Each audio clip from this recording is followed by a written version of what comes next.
Hello बच्चों, welcome back to my YouTube channel M Microns, जिसमें हम आपको देते हैं यूपी बोर्ड का इम्पोर्टेंट कंटेंट। तो आज का हमारा टॉपिक है कूलाम का नियम, या कह सकते हैं कूलाम का विद्युत बल संबंधित नियम। ये यूपी बोर्ड के लिए इम्पोर्टेंट है और ये हर बार आता है और आपको नंबर दे के जाएगा। ठीक है, चलो इसके देख लेते हैं।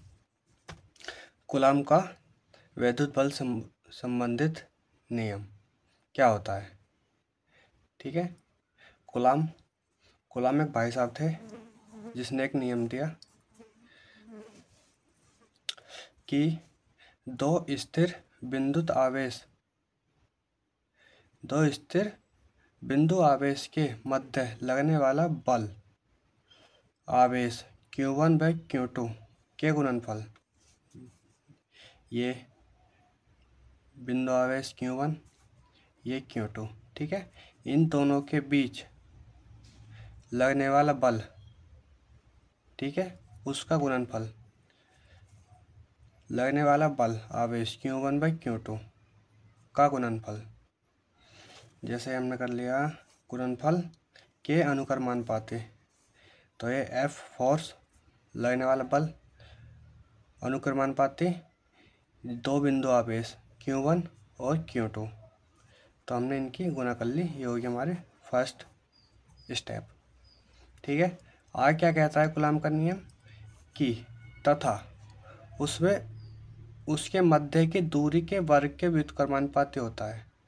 मतलब Q1 आवेश Q2 आवेश के बीच के दूरी के वर्ग के व्युत्क्रमानुपाती, अनुक्रमानुपाती और व्युत्क्रमानुपाती। अनुक्रमानुपाती मतलब जैसे फोर्स गुना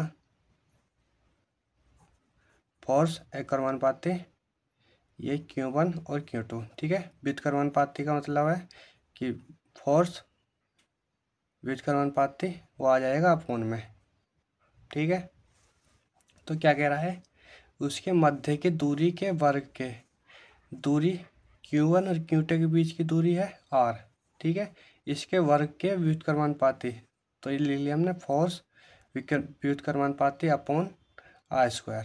ठीक है, इसके बीच की दूरी के स्क्वायर। ठीक, अब हम इन दोनों को एक साथ लिखेंगे तो लिख सकते हैं F अनुक्रमानुपाती, ठीक, Q1 Q2 अपॉन R²। ठीक है, आगे चलते हैं।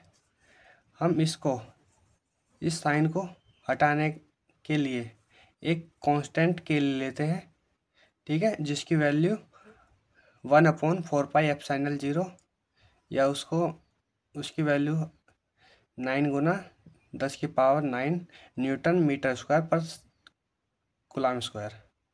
ठीक है, ये अनुक्रमानुपाती नियतांक है। ठीक, आगे चलते हैं। तो इसकी वैल्यू हम लिख लेते हैं, या तो हम इस तरीके से लिख लेते हैं कि इसका मान ये आएगा कि K की जगह 4πε0 लिख लेते हैं, और ये Q1 Q2 अपॉन R² इस तरीके से उतार लेते हैं। या हम इसको इस तरीके से लिख लेते हैं कि इसकी वैल्यू K की वैल्यू लिखकर ये सेम उतार लेते हैं। ठीक है, तो यही हमारा कूलाम का नियम था।